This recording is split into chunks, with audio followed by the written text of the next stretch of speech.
Sesaat lagi Anda akan menyimak kuis Kuliah Islam. Selamat mendengarkan.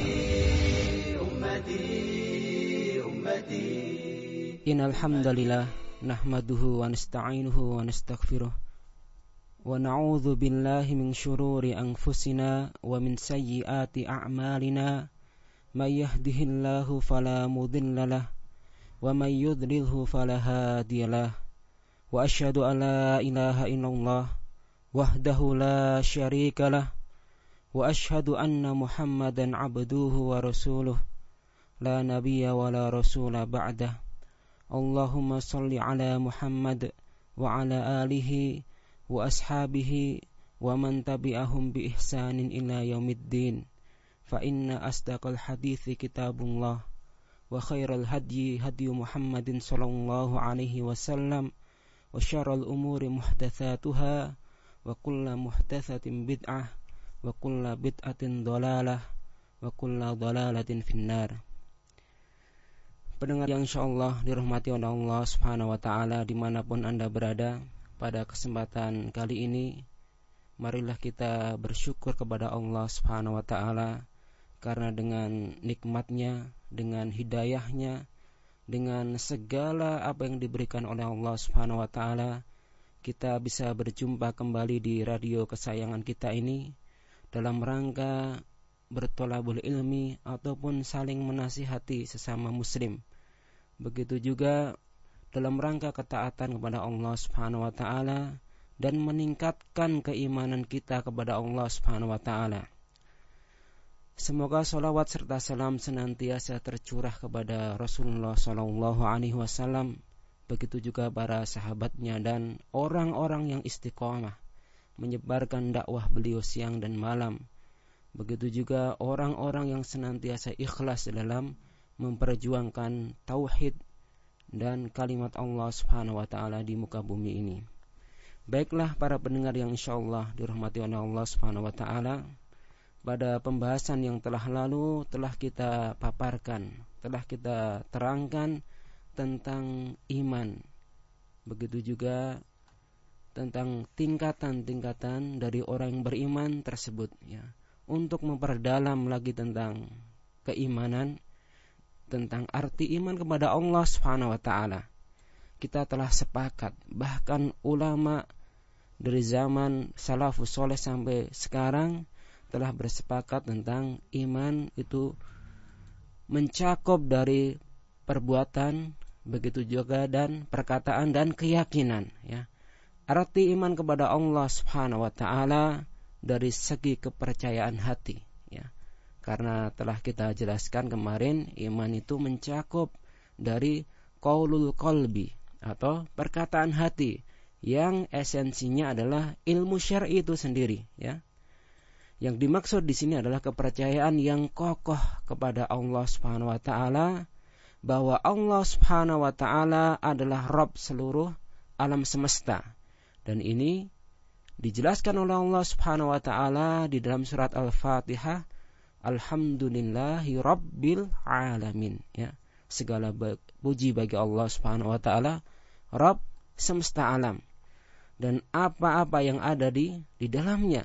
Ya, Allah Subhanahu wa taala penguasa yang ada di langit, begitu juga yang ada di bumi, bahkan yang ada di dalam bumi dan antara langit dan bumi ya.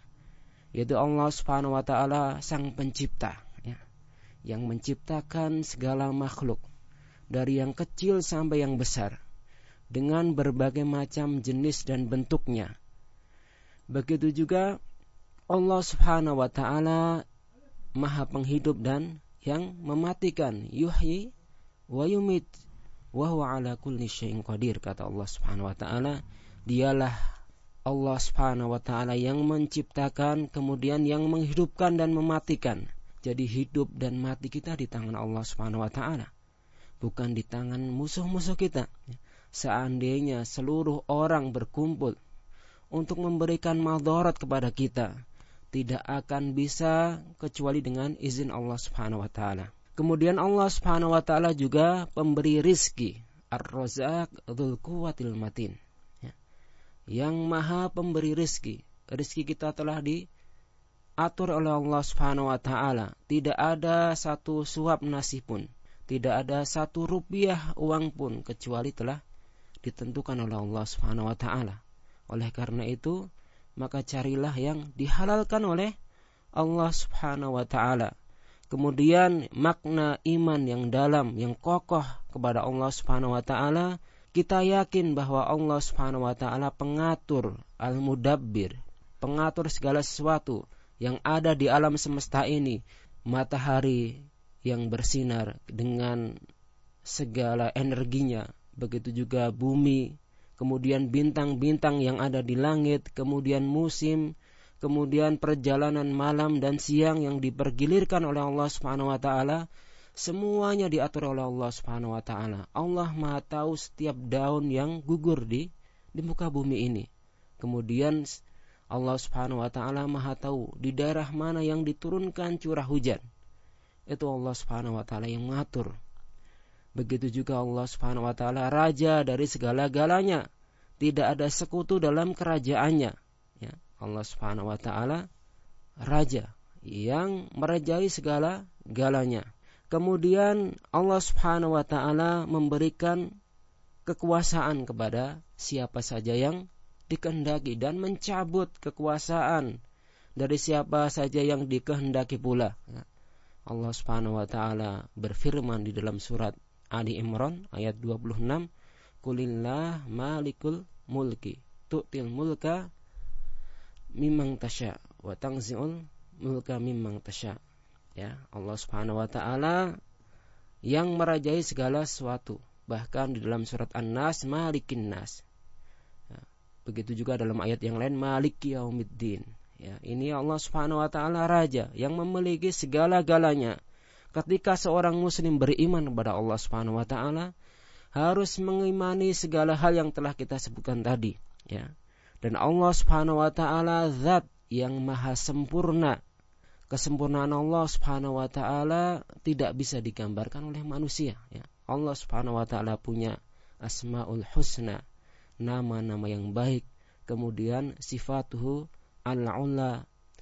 Jadi sifat-sifatnya yang mulia dan maha tinggi juga. Dan Allah Subhanahu wa taala satu-satunya ilah yang hak, Malikul Haq, ya, ilah yang atau sesembahan yang hak, yang berhak diibadahi hanya Allah Subhanahu wa taala. Ya, tidak ada satupun ilah di dunia ini yang berhak disembah atau diibadahi atau dimintai ketika berdoa kecuali Allah Subhanahu wa taala. Ketika keyakinan ini dan ini menjadi suatu akidah bagi kaum muslimin, maka sungguh dia berada dalam kemenangan. Sungguh dia berada dalam kekuatan yang luar biasa sekali.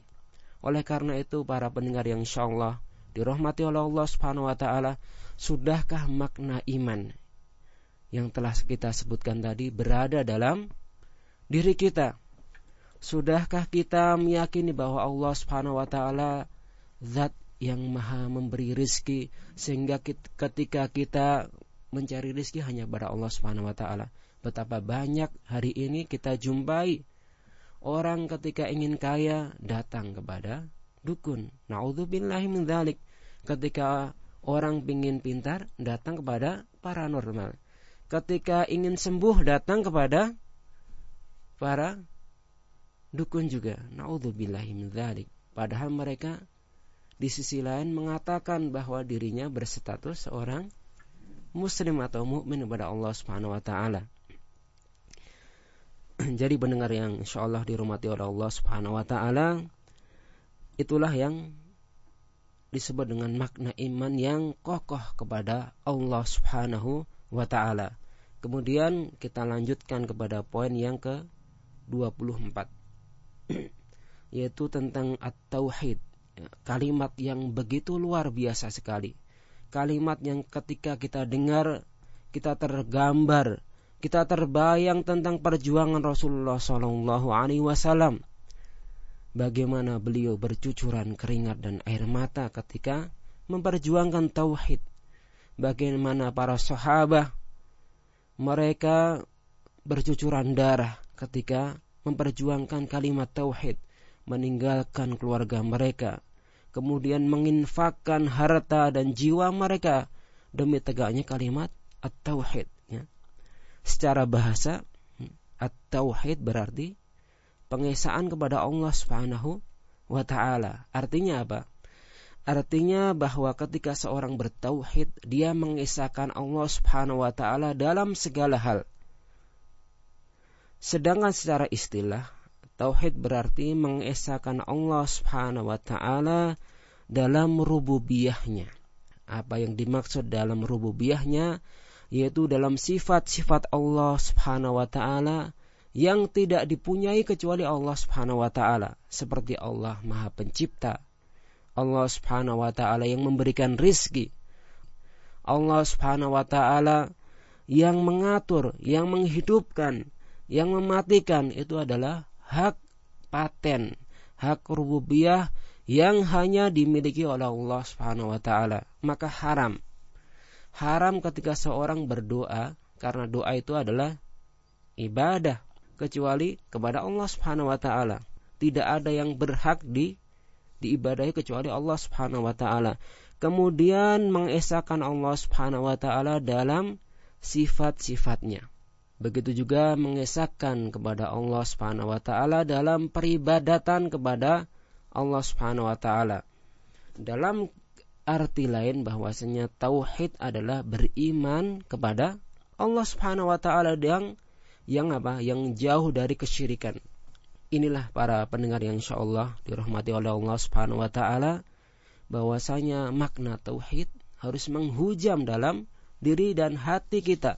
Begitu juga anak-anak kita, keluarga kita, masyarakat kita harus ditancapkan dalam diri mereka tauhid. Allah Subhanahu wa ta'ala banyak sekali di dalam Al-Quran menjelaskan tentang keutamaan tauhid. Bahkan ketika Allah Subhanahu wa ta'ala menyebutkan kisah Luqmanul Hakim, seorang yang soleh, yang diceritakan oleh Allah Subhanahu wa ta'ala betapa bagusnya, betapa agungnya nilai pendidikan Luqmanul Hakim kepada anaknya. Kita baca dalam surat Luqman ayat 13, Allah Subhanahu wa ta'ala berfirman, A'udzu billahi samii'il 'aliim minasyaitonir rajim. Wa idz qala Luqmanu libnihi wa huwa ya'idhu ya bunayya la tusyrik billah. Inna syirka la dzulmun 'adzim. Ketika Luqman berkata kepada anaknya sambil memberikan nasihat kepada anaknya, ya bunayya, ya, wahai anakku tercinta, la tusyrik billah, kalimat yang begitu agung sekali, kalimat tauhid, ya. Dan tauhid merupakan dakwah dari para anbiya, para nabi dan orang-orang soleh setelahnya. Rasulullah SAW selama di Mekah 13 tahun, beliau senantiasa mendakwakan, menghujamkan, membumikan kalimat tauhid kepada masyarakat. Oleh karena itu, bagi kita selaku pengikut Nabi SAW, hendaknya kalimat tauhid ini benar-benar menjadi satu hal yang urgensi untuk kita dakwahkan. Ketika Rasulullah SAW mengutus Mu'adz bin Jabal ke negeri Yaman, yang beliau serukan apa?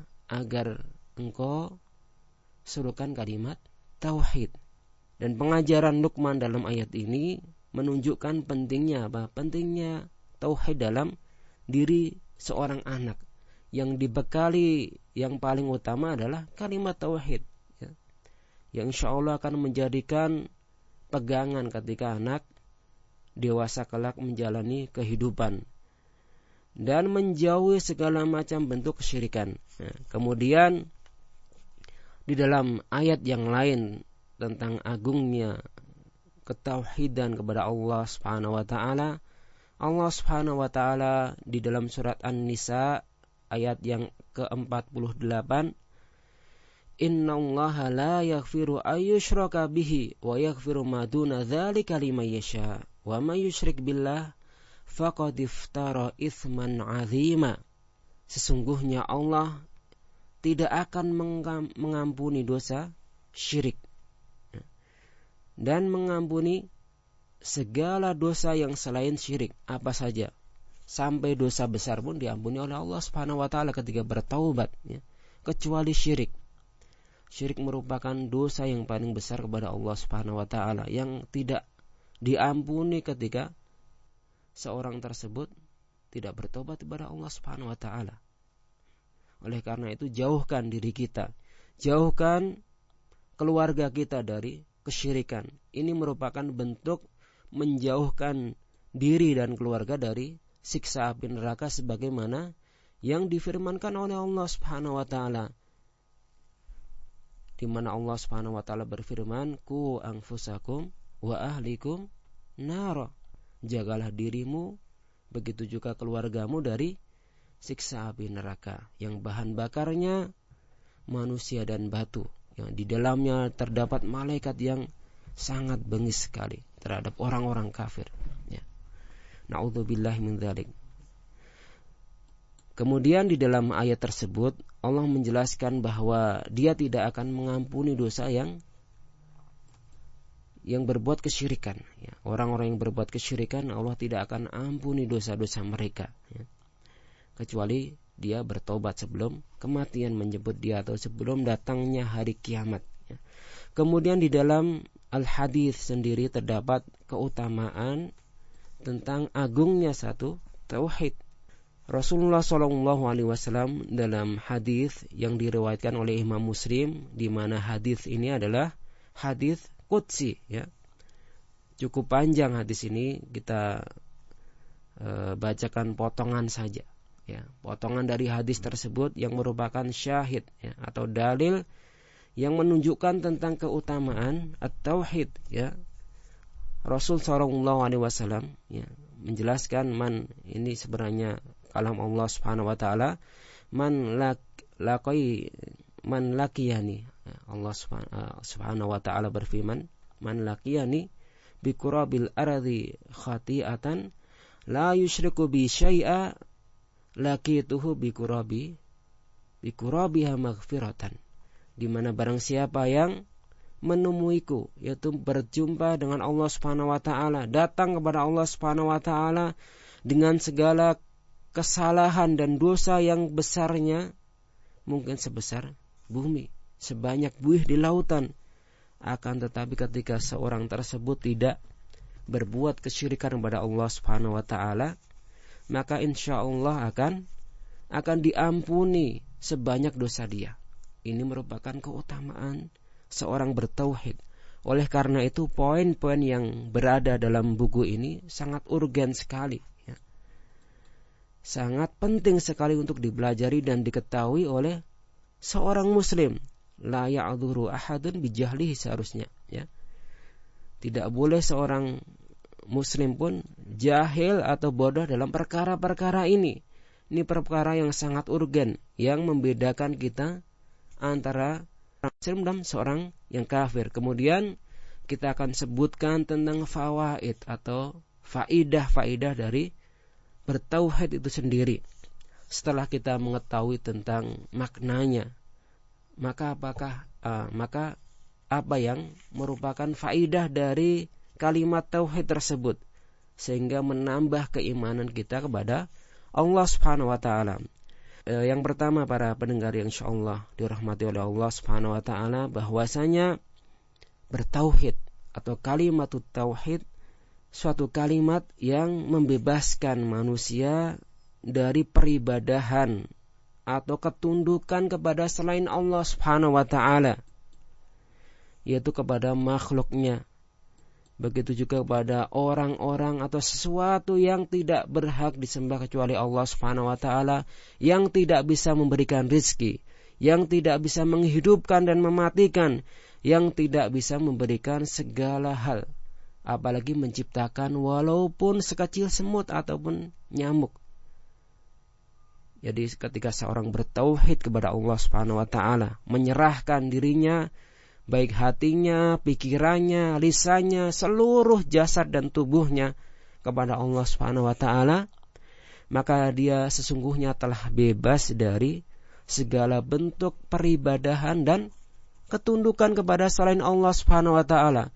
Betapa banyak di dunia ini para pendengar yang insyaallah dirahmati oleh Allah Subhanahu wa taala yang menjadi hamba kepada pekerjaannya, menjadi hamba kepada hawa nafsunya, menjadi hamba terhadap jabatan atau bahkan kepada wanita. Banyak sekali orang-orang yang menjadi hamba-hamba yang tidak berhak disembah kecuali Allah Subhanahu wa taala.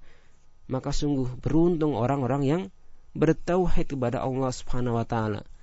Kemudian ketika seorang bertauhid kepada Allah Subhanahu wa taala, maka dia telah membebaskan dirinya dari sesembahan yang tidak berhak disembah kecuali Allah Subhanahu wa taala.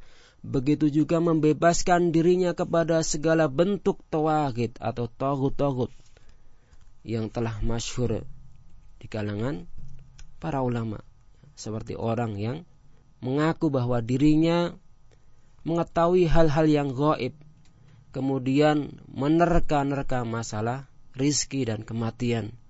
Begitu juga orang-orang yang tidak tunduk kepada syariat Allah dan hukum Allah Subhanahu wa taala, maka dia telah bebas dari hal-hal tersebut.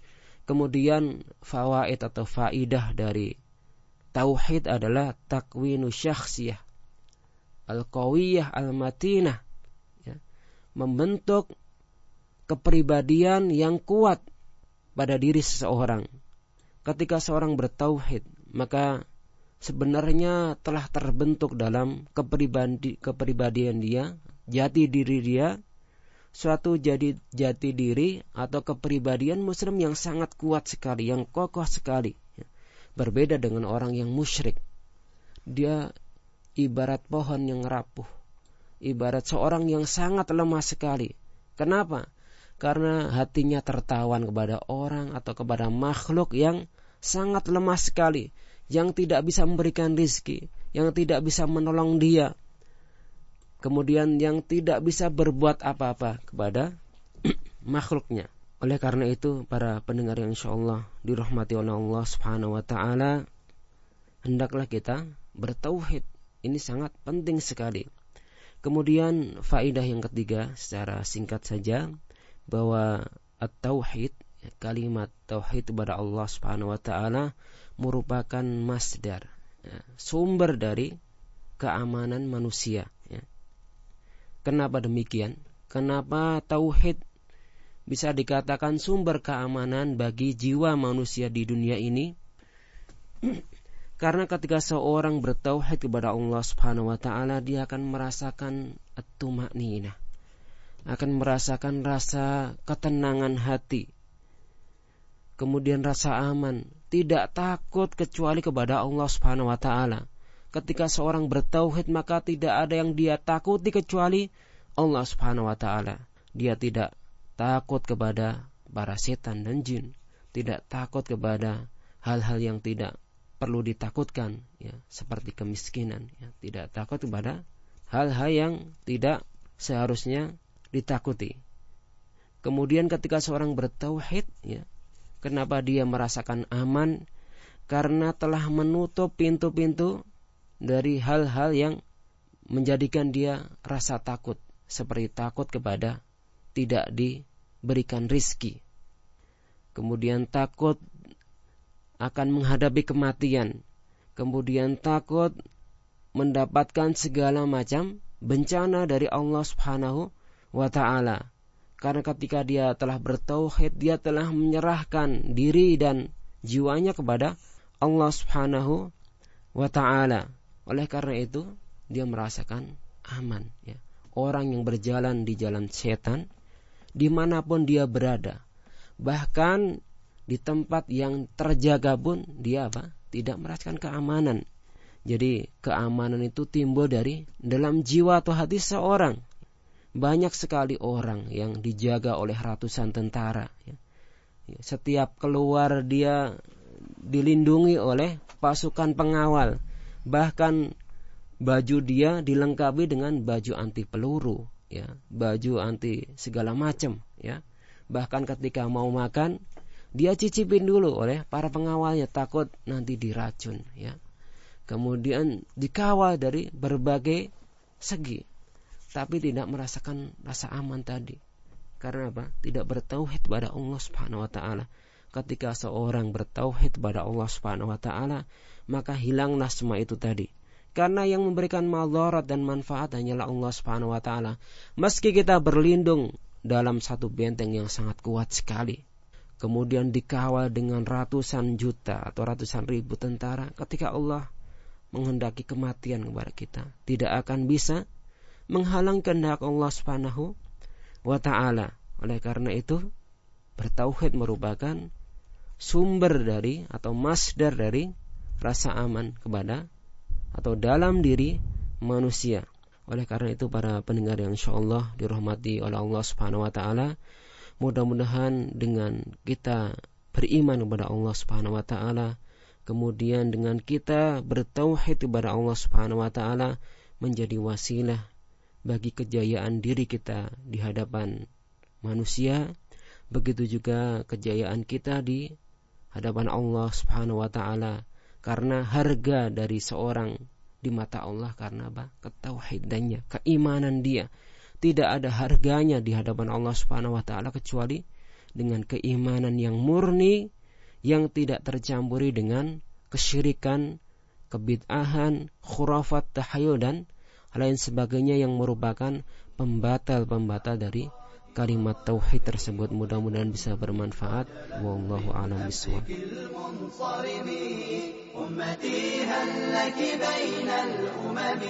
Baru saja Anda telah menyimak kuis Kuliah Islam.